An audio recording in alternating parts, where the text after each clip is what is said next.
ನಿಮಗೆ ಕಣ್ಣಿಗೆ ಬಟ್ಟೆ ಕಟ್ಟಿ ಬೂತಿಗೆ ತೆಗೆದುಕೊಂಡು ಹೋದ್ರು ಕೂಡ ಭಾರತೀಯ ಜನತಾ ಪಾರ್ಟಿಯ ಕಮಲಕ್ಕೆ ವೋಟ್ ಹಾಕುವಂತ ಕಾರ್ಯಕರ್ತರು ನಾವು. ಇಲ್ಲಿನ ಕಾಂಗ್ರೆಸ್ ಅಭ್ಯರ್ಥಿ ಅಶೋಕ್ ರೈ ದೈವಸ್ಥಾನಗಳನ್ನ ಅಭಿವೃದ್ಧಿಪಡಿಸಿ ನಮ್ಮ ಪರಂಪರೆಯನ್ನ ಸಂಸ್ಕೃತಿಯನ್ನ ಮತ್ತಷ್ಟು ಗಟ್ಟಿ ಮಾಡಬೇಕು, ಬೇರೂರುಗಳನ್ನ ಗಟ್ಟಿ ಮಾಡಬೇಕು ಅನ್ನೋದು ಅವರ ಉದ್ದೇಶ ಇಲ್ಲ. ಭಾರತ್ ಮಾತಾ ಕಿ.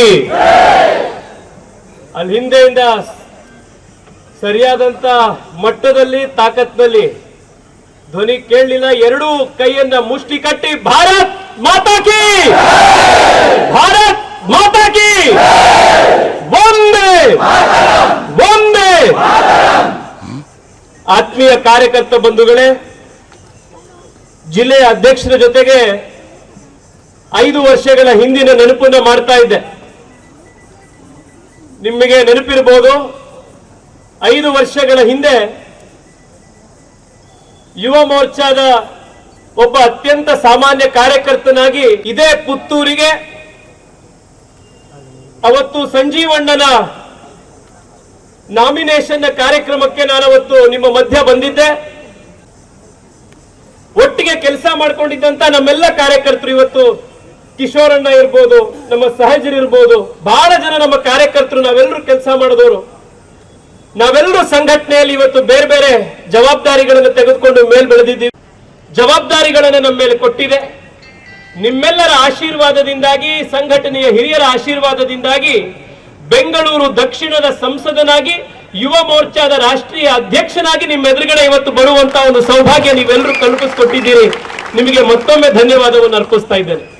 ಎರಡನೇದು, ಅವತ್ತು ಇದೇ ರೀತಿ ಮನವಿ ಮಾಡಿ ಐತಿಹಾಸಿಕವಾದ ಗೆಲುವು ಪುತ್ತೂರಿನಲ್ಲಿ ಆಗಬೇಕು ಅಂತ ಅವತ್ತು ನಾವೆಲ್ಲರೂ ಸಂಕಲ್ಪ ಮಾಡಿದ್ವಿ. 20,000 ಮತಗಳ ಅಂತರದಿಂದ ಅವತ್ತು ಸಂಜೀವಣ್ಣನ ತಾವೆಲ್ಲರೂ ಕೂಡ ಆಶೀರ್ವದಿಸಿದ್ರಿ, ಗೆಲ್ಸಿದ್ರಿ. ಇವತ್ತಿನ ರ್ಯಾಲಿ, ಇವತ್ತಿನ ಸಭೆಯನ್ನು ನೋಡಿ, ಇವತ್ತಿನ ಕಾರ್ಯಕರ್ತರ ಉತ್ಸಾಹವನ್ನು ನೋಡಿ 100ಕ್ಕೆ 100 ವಿಶ್ವಾಸದೊಂದಿಗೆ ನಾನು ಹೇಳಬಲ್ಲೆ, ಈ ಸತಿ 50,000 ಮತಗಳ ಅಂತರದಿಂದ ಭಾರತೀಯ ಜನತಾ ಪಾರ್ಟಿಯ ಆಶಕ್ತನ ಗೆಲುವು ಪುತ್ತೂರಿನಲ್ಲಿ ಆಗುವಂಥದ್ದಿದೆ. ಸ್ನೇಹಿತರೆ, ನಾನು ಬೈಂದೂರಿಗೂ ತೆರೆಯೋ ಅಲ್ಲಿ ಕಾರ್ಯಕ್ರಮಕ್ಕೆ ಹೋಗುವಂಥದ್ದಿದೆ. ಹೆಚ್ಚು ವಿಷಯ ನಿಮ್ಮ ಎದುರುಗಡೆ ಮಾತನಾಡುವಂತ ಅವಶ್ಯಕತೆಯೇ ಇಲ್ಲ. ಹಿರಿಯ ಕಾರ್ಯಕರ್ತರಿರುವಂತ ಸಭೆ ಇದು. ಅತ್ಯಂತ ನಿಷ್ಠಾವಂತ ಪಾರ್ಟಿಗೆ ಕಟ್ಟಾಳಾಗಿ ಕೆಲಸ ಮಾಡಿರುವಂತ ಕಾರ್ಯಕರ್ತರಿರುವಂತ ಪಡೆ ಇದು. ಭಾರತೀಯ ಜನತಾ ಪಾರ್ಟಿಯನ್ನ ಗೆಲ್ಲಿಸಿ ಬಿಜೆಪಿಗೆ ಮನೆ ಮನೆಗೆ ಹೋಗಿ ಪ್ರತಿ ಬೂತ್ ಅನ್ನು ಗೆಲ್ಲಿಸಿ ಎನ್ನುವಂತ ಆಗ್ರಹ ನಿಮ್ಮ ಎದುರುಗಡೆ ಮಾಡಿ ನಿಮಗೆ ಅವಮಾನ ಮಾಡುವಂತ ಕೆಲಸ ನಾನು ಮಾಡಲ್ಲ. ನಿಮಗೆ ಕಣ್ಣಿಗೆ ಬಟ್ಟೆ ಕಟ್ಟಿ ಬೂತಿಗೆ ತೆಗೆದುಕೊಂಡು ಹೋದ್ರು ಕೂಡ ಭಾರತೀಯ ಜನತಾ ಪಾರ್ಟಿಯ ಕಮಲಕ್ಕೆ ವೋಟ್ ಹಾಕುವಂತ ಕಾರ್ಯಕರ್ತರು ನಾವು. ಬೆರಳು ತಾಗದ್ರೆ ರಕ್ತ ಕೆಂಪಕ್ಕೆ ಬರೋದಿಲ್ಲ, ಕೇಸರಿ ರಕ್ತ ಬರುವಂತ ಕಾರ್ಯಕರ್ತರ ಪಡೆ ಇದು. ಆದ್ರೆ ಭಾರತೀಯ ಜನತಾ ಪಾರ್ಟಿಗೆ ಇಂಥ ಕಾರ್ಯಕರ್ತರ ಪಡೆಯ ಆಸ್ತಿ. ನಾನು ನಿಮ್ಮಲ್ಲಿ ಮನವಿ ಇಷ್ಟೇ ಮಾಡ್ತಾ ಇರುವಂತದ್ದು, ನಿನ್ನೆ ಇಲ್ಲಿನ ಕಾಂಗ್ರೆಸ್ ಅಭ್ಯರ್ಥಿ ಅಶೋಕ್ ರೈ ನಾಮಪತ್ರ ಸಲ್ಲಿಸಿ ಒಂದು ಭಾಷಣ ಮಾಡಿದ್ದಾರೆ. ಆ ಭಾಷಣವನ್ನು ಮಾತ್ರ ನಿಮಗೆ ನಾಪಿಸಿ ನಿಮ್ಮ ಕರ್ತವ್ಯ ಏನು ಅಂತ ಮಾತ್ರ ಹೇಳೋಗ್ಲಿಕ್ಕೆ ಬಂದಿದ್ದೀನಿ. ದಾರಿಯಲ್ಲಿ ಬರ್ತಾ ನಾನು ಆ ಭಾಷಣ ಕೇಳ್ತಾ ಇದ್ದೆ. ಅವ್ರು ಚುನಾವಣೆ ನಿಂತಿರೋ ಉದ್ದೇಶ ಏನು ಅಂತ ಸ್ಪಷ್ಟವಾಗಿ ಅವರೇ ಹೇಳಿದ್ದಾರೆ. ಪುತ್ತೂರನ್ನು ಅಭಿವೃದ್ಧಿ ಮಾಡಬೇಕು ಅಂತ ಅವರ ಉದ್ದೇಶ ಅಲ್ಲ, ಇಲ್ಲಿನ ಬಡವರ ಸೇವೆ ಮಾಡಬೇಕು ಅನ್ನುವಂಥದ್ದು ಅವರ ಉದ್ದೇಶ ಇಲ್ಲ. ಇಲ್ಲಿನ ಕೃಷಿಕರ, ಅಡಿಕೆ ಬೆಳೆಗಾರರ ಸಮಸ್ಯೆಗಳನ್ನು ಪರಿಹಾರ ಮಾಡಬೇಕು ಅನ್ನೋದು ಅವರ ಉದ್ದೇಶ ಇಲ್ಲ. ಈ ಭಾಗದಲ್ಲಿ ದೈವಸ್ಥಾನಗಳನ್ನ ಅಭಿವೃದ್ಧಿಪಡಿಸಿ ನಮ್ಮ ಪರಂಪರೆಯನ್ನ ಸಂಸ್ಕೃತಿಯನ್ನ ಮತ್ತಷ್ಟು ಗಟ್ಟಿ ಮಾಡಬೇಕು, ಬೇರೂರುಗಳನ್ನ ಗಟ್ಟಿ ಮಾಡಬೇಕು ಅನ್ನೋದು ಅವರ ಉದ್ದೇಶ ಇಲ್ಲ. ಹಿಂದೆಂದೂ ಕೂಡ ಇಲ್ಲಿ ಆಗಬಾರದು ಅನ್ನೋ ರೀತಿ ತಡೆಗಟ್ಟಬೇಕು ಅನ್ನೋದವರ ಉದ್ದೇಶ ಇಲ್ಲ. ಬದಲಾಗಿ ಉದ್ದೇಶ ಏನು ಅಂತ ಅವರೇ ಬಹಳ ಸ್ಪಷ್ಟ ಮಾಡಿ ಹೇಳಿದ್ದಾರೆ. ನಾನು ಬಿಜೆಪಿಗೆ ಬುದ್ಧಿ ಕಲಿಸಬೇಕು ಅನ್ನೋದಕ್ಕೆ ಮಾತ್ರ ಚುನಾವಣೆ ನಿಂತಿರೋದು ಅಂತ ಹೇಳಿದ್ದಾರೆ. ನಮಗೆ ಬುದ್ಧಿ ಕಲಿಸ್ಬೇಕಂತೆ. ಭಾರತೀಯ ಜನತಾ ಪಾರ್ಟಿಗೆ ವಿಶ್ವದ ಅತಿ ದೊಡ್ಡ ಕಾರ್ಯಕರ್ತರ ಪಡೆ ಇರುವಂತಹ ಪಾರ್ಟಿಗೆ ಬುದ್ಧಿ ಕಲಿಸಬೇಕು ಅಂತ ಚುನಾವಣೆ ನಿಂತಿದ್ದಾರಂತೆ. ಸ್ನೇಹಿತರೆ, ನಿಮ್ಮಲ್ಲಿ ಕೈ ಮುಗಿದು ನಾನು ಇಷ್ಟೇ ಕೇಳುವಂಥದ್ದು, ನನ್ನ ನಿಮ್ಮ ನಮ್ಮ ಇಡೀ ಪಕ್ಷದ ನಮ್ಮೆಲ್ಲರ ಸ್ವಾಭಿಮಾನದ ಸವಾಲಿದು. ಯಾವ ಪಕ್ಷಕ್ಕೆ ಇವ್ರು ಬುದ್ಧಿ ಕಲಿಸಬೇಕು ಅಂತ ಬಂದಿರೋದು? ಯಾವ ಪಕ್ಷಕ್ಕೆ? ಇಡೀ ದೇಶದ ಮೇಲೆ ಎಮರ್ಜೆನ್ಸಿಯನ್ನು ಕಾಂಗ್ರೆಸ್ ಹಾಕಿದಾಗ ಇಡೀ ದೇಶದಲ್ಲಿ ಸಾವಿರಾರು ಸಂಖ್ಯೆಯಲ್ಲಿ ನಮ್ಮ ಕಾರ್ಯಕರ್ತರನ್ನ ಜೈಲು ಕಟ್ಟಿದಾಗ, ಮೀಸಾ ಆಕ್ಟ್ ನ ಕೆಳಗಡೆ ಜೈಲಿಗೆ ತಡೆದಾಗ, ಎನ್ಕೌಂಟರ್ಗಳಾದಾಗ, ಗೋಲಿಬಾರ್ಗಳಾದಾಗ, ಆ ಎಲ್ಲ ತ್ಯಾಗ ತಪಸ್ಸನ್ನ ಮಾಡಿ ಈ ದೇಶದಲ್ಲಿ ಸಂವಿಧಾನ ಮತ್ತೆ ಪ್ರಜಾಪ್ರಭುತ್ವ ಉಳಿಬೇಕು ಅಂತ ಉಳಿಸಿದಂತ ಭಾರತೀಯ ಜನತಾ ಪಾರ್ಟಿಗೆ ಸವಾಲ್ ಹಾಕುವಂಥದ್ದು ಅಶೋಕ್ ರೈ ಇವತ್ತು ಮಾಡ್ತಾ ಇರುವಂಥದ್ದು. ಲಾಲ್ ಕೃಷ್ಣ ಅದ್ವಾನಿ, ಅಟಲ್ ಬಿಹಾರಿ ವಾಜಪೇಯಿ ಅಂತ ಕಾರ್ಯಕರ್ತರು ನಾಯಕರು ಕಟ್ಟದಂತ ಪಾರ್ಟಿಗೆ ಸವಾಲ್ ಆಗ್ತಾ ಇದ್ದಾರೆ. ಇವತ್ತು ಬುದ್ಧಿ ಕಲಿಸ್ತಾರಂತೆ. 500 ವರ್ಷಗಳಿಂದ ಹಿಂದೂಗಳು ಅಯೋಧ್ಯೆಯಲ್ಲಿ ರಾಮ ಮಂದಿರ ಆಗಬೇಕು ಅಂತ ಯಾವ ಹೋರಾಟಕ್ಕೋಸ್ಕರ ಪ್ರಯತ್ನ ಮಾಡ್ತಾ ಇದ್ರು, ಆ ಹೋರಾಟವನ್ನ ತಾರ್ಕಿಕ ಅಂತ್ಯ ಕಾಣಿಸಿ ವಹಿ ಬನಾಯಂಗೆ ಅಂತ ಹೇಳಿ ಮಂದಿರವನ್ನ ಕಟ್ತಾ ಇರುವಂತ ಭಾರತೀಯ ಜನತಾ ಪಾರ್ಟಿಗೆ ಇವತ್ತು ಬುದ್ಧಿ ಕಲಿಸಬೇಕು ಅಂತ ಇವತ್ತು ಮಾತನಾಡ್ತಾ ಇದ್ದಾರೆ. ಯಾವ ಪಾರ್ಟಿಯ ಜೊತೆಗೆ ಇವ್ರು ಟಕ್ಕರು? ನನ್ನಂತ ನಿಮ್ಮಂತ ಎಷ್ಟೋ ಸಾಮಾನ್ಯ ಕುಟುಂಬಗಳಲ್ಲಿ ಹುಟ್ಟಿರುವಂತ ಯುವಕರನ್ನ, ತಾಯಂದ್ರನ್ನ ಸಮಾಜ ಮಧ್ಯದಕ್ಕೆ ತೆಗೆದುಕೊಂಡು ಬಂದು ಸಮಾಜದ ಕೆಲಸ ಮಾಡಲಿಕ್ಕೆ ತಾಕತ್ತನ್ನು ಕೊಟ್ಟು ನಾಯಕರನ್ನಾಗಿ ಮಾಡಿ ರೈಲ್ವೆ ಸ್ಟೇಷನ್ ನಲ್ಲಿ ಚಾಯ್ ಮಾರ್ತಾ ಇದ್ದಂತ ಒಬ್ಬ ವ್ಯಕ್ತಿಯು ಈ ದೇಶದ ಪ್ರಧಾನಿ ಆಗಬಹುದು ಅಂತ ತೋರಿಸಿದಂತ ಭಾರತೀಯ ಜನತಾ ಪಾರ್ಟಿಗೆ ಸವಾಲ್ ಹಾಕಿದ್ದಾರೆ. ಬುದ್ಧಿ ಕಲಿಸ್ತಾರಂತೆ ಭಾರತೀಯ ಜನತಾ ಪಾರ್ಟಿ. ಭಾರತೀಯ ಜನತಾ ಪಾರ್ಟಿ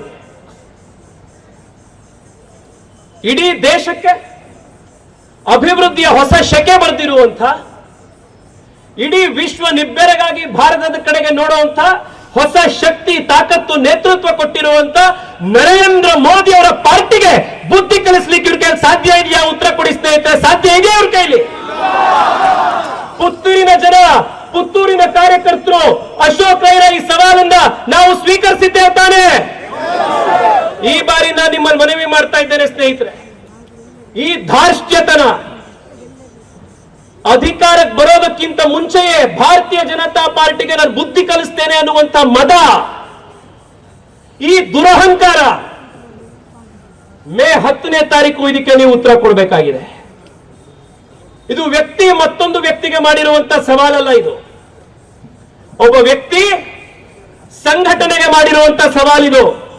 ನಮ್ಮೆಲ್ಲರ ಸಾತ್ವಿಕ ಸಿಟ್ಟು, ನಮ್ಮೆಲ್ಲರ ಒಂದೇ ಒಂದು ಸೇರ್ಕೊಂಡಿರುವಂತಹ ಒಂದು ಇಚ್ಛಾಶಕ್ತಿ, ಸಾಮೂಹಿಕ ಇಚ್ಛಾಶಕ್ತಿ.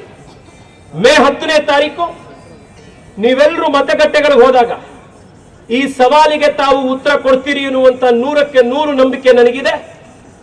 ಸಂಘಟನೆ ಕಡೆಯಿಂದ ಜಿಲ್ಲಾ ಪಂಚಾಯತ್ನಲ್ಲಿ ಹಿಂದೆ ಕೆಲಸವನ್ನ ಮಾಡಿ, ಅವರು ಯಾವಾಗ ಜಿಲ್ಲಾ ಪಂಚಾಯತ್ ಅಲ್ಲಿ ಸದಸ್ಯರಾಗಿದ್ರು, ಅಧ್ಯಕ್ಷರಾಗಿದ್ರು, ಆಗೆಲ್ಲ ಅತ್ಯಂತ ಅಭಿವೃದ್ಧಿಯ ಕ್ಷೇತ್ರದಲ್ಲಿ ಮಾಡಿ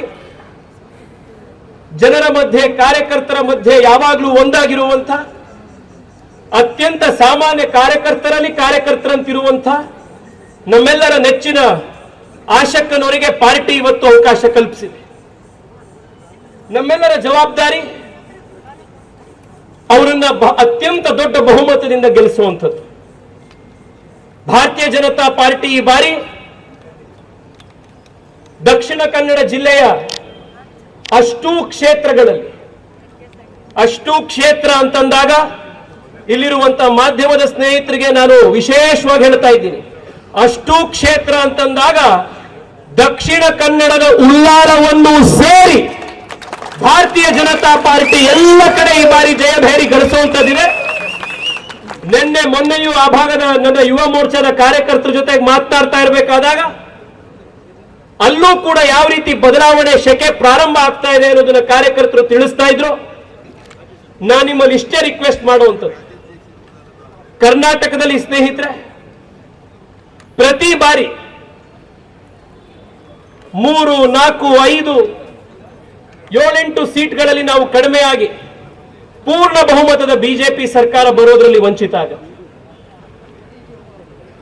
ನಿಜವಾದ ಅರ್ಥದಲ್ಲಿ ಬಿಜೆಪಿಯ ಅಭಿವೃದ್ಧಿ, ಬಿಜೆಪಿಯ ವಿಷನ್ ಹಳ್ಳಿ ಹಳ್ಳಿಗೆ ಮುಟ್ಟಬೇಕು ಅಂತಂದ್ರೆ 113 ದಾಟಿರುವಂತ ಸಂಪೂರ್ಣ ಬಹುಮತ ಇರುವಂತ ಬಿಜೆಪಿ ಸರ್ಕಾರ ರಾಜ್ಯದಲ್ಲಿ ಬರಬೇಕಾಗಿರೋ ಅವಶ್ಯಕತೆ ಇದೆ. ಒಂದೊಂದು ಸೀಟು ಕೂಡ ರಾಜ್ಯದ ಅಭಿವೃದ್ಧಿಗೆ, ಸಂಘಟನೆಯ ಶಕ್ತಿಗೆ ಒಂದೊಂದು ಸೀಟು ಕೂಡ ಬಹಳ ಮುಖ್ಯ ಇದೆ.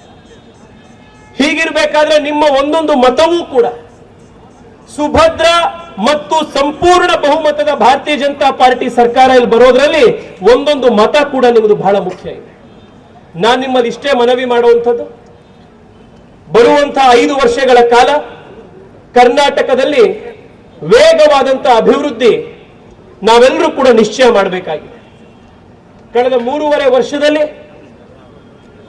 ನರೇಂದ್ರ ಮೋದಿ ಅವರ ಮತ್ತು ರಾಜ್ಯದಲ್ಲಿ ಬಿಜೆಪಿಯ ಡಬಲ್ ಇಂಜಿನ್ ಸರ್ಕಾರ ಕೃಷಿಕರ ಸಮಸ್ಯೆ ಇರ್ಬೋದು, ಯುವಕರ ಸಮಸ್ಯೆಗಳಿರ್ಬೋದು, ಮಹಿಳಾ ಸಶಕ್ತೀಕರಣಗಳ ಪುನರುತ್ಥಾನದ ಕೆಲಸಗಳಿರ್ಬೋದು, ಎಲ್ಲ ರೀತಿಯ ಸಮಗ್ರ ಅಭಿವೃದ್ಧಿ ಕಳೆದ 3.5 ವರ್ಷದಲ್ಲಿ ರಾಜ್ಯದಲ್ಲಿ ಹಿಂದೆಂದೂ ಆಗದ ವೇಗದಲ್ಲಿ ನಡೆದಿದೆ. ಈ ಸ್ಪೀಡಿಗೆ ಸ್ಪೀಡ್ ಬ್ರೇಕರ್ ಹಾಕುವಂತ ಕೆಲಸ ರಾಜ್ಯದ ರಾಜಕೀಯ ಕಾರಣಗಳಿಂದ ಆಗದಲೇ ಇರುವಂತದ್ದನ್ನು ನಾವು ನೋಡ್ಕೊಳ್ಬೇಕಾಗಿದೆ. ಯಾವ ಮೊಮೆಂಟಮ್ ನಲ್ಲಿ ಅಭಿವೃದ್ಧಿ ಇಲ್ಲಿ ನಡೆದಿದೆಯೋ ಆ ಮೊಮೆಂಟಮ್ ಮತ್ತೆ ಸ್ಪೀಡು ಕರ್ನಾಟಕದಲ್ಲಿ ಅದೇ ರೀತಿ ಮುಂದುವರಿಬೇಕಾಗಿರುವಂತಹ ಬಹಳ ದೊಡ್ಡ ಜವಾಬ್ದಾರಿ ನಮ್ಮೆಲ್ಲರ ಮೇಲೂ ಇದೆ. ಈ ಒಂದು ಸಂದರ್ಭದಲ್ಲಿ ನಮ್ಮೆಲ್ಲರ ಮೇಲಿರುವಂತಹ ಬಹಳ ದೊಡ್ಡ ಜವಾಬ್ದಾರಿ ಮತ್ತಷ್ಟು ಜಾಸ್ತಿ ಆಗಿದೆ ಎನ್ನುವಂತಹ ಅಂಶವನ್ನು ನಿಮ್ಮೆಲ್ಲರಿಗೂ ಕೂಡ ಜ್ಞಾಪಿಸಿ, ಕಡೆಯದಾಗಿ ಮತ್ತೊಮ್ಮೆ ನಿಮ್ಮಲ್ಲಿ ಮನವಿ ಮಾಡ್ತಾ ಇದ್ದೇನೆ. ಇವತ್ತು ನಾಮಪತ್ರ ಸಲ್ಲಿಕೆಯ ರ್ಯಾಲಿಯನ್ನು ನೋಡಿದ್ರೇನೆ ಮೇ 13ನೇ ತಾರೀಕು ಆಗುವಂತಹ ವಿಜಯೋತ್ಸವ ಎಷ್ಟು ದೊಡ್ಡ ಮಟ್ಟದಲ್ಲಿ, ಎಷ್ಟು ವಿಜೃಂಭಣೆಯಲ್ಲಿ ಆಗಬಹುದು ಅನ್ನೋದನ್ನ ನಿಮ್ಮೆಲ್ಲರನ್ನ ನೋಡಿದ್ರೆ 100ಕ್ಕೆ 100 ಗೊತ್ತಾಗ್ತಾ ಇದೆ. ಇಲ್ಲಿರುವಂತಹ ಎಲ್ಲ ಯುವ ಕಾರ್ಯಕರ್ತರಲ್ಲಿ, ಕೇಸರಿ ಶಲ್ಯವನ್ನ ಧರಿಸಿರುವಂತ ಎಲ್ಲ ಯುವ ಕಾರ್ಯಕರ್ತರಲ್ಲಿ ನಾನು ಮನವಿ ಮಾಡ್ತಾ ಇದ್ದೇನೆ. ಅಶೋಕ್ ರೈ ಸಲ್ಲಿಸಿರುವಂತಹ ಸವಾಲನ್ನ ಸಂಘಟನೆಯಾಗಿ, ಯುವ ಮೋರ್ಚಾ ಆಗಿ, ಭಾರತೀಯ ಜನತಾ ಪಾರ್ಟಿಯಾಗಿ ನಾವು ಸ್ವೀಕರಿಸಿದ್ದೇವೆ ಅನ್ನುವಂತಹ ಒಂದು ಸ್ಪಷ್ಟ ದಿಟ್ಟ ಸಂದೇಶ ಅವರಿಗೆ ಸಾರಬೇಕು. ಇವತ್ತು ರಾತ್ರಿಯಿಂದನೇ ಮೇ 10ನೇ ತಾರೀಕುವರೆಗೆ ಒಂದು ಗುಟ್ಕು ನಿದ್ದೆ ಅವರಿಗೆ ಸಿಗಬಾರದು.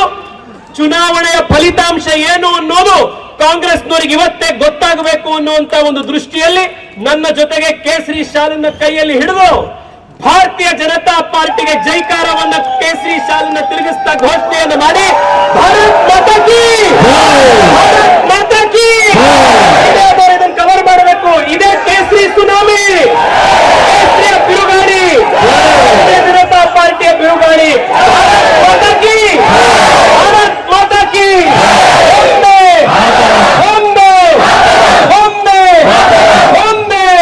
ನರೇಂದ್ರ ಮೋದಿ ಅವರಿಗೆ ಮಾತಾ ಕೀ. ಆದರಣೀಯರೇ.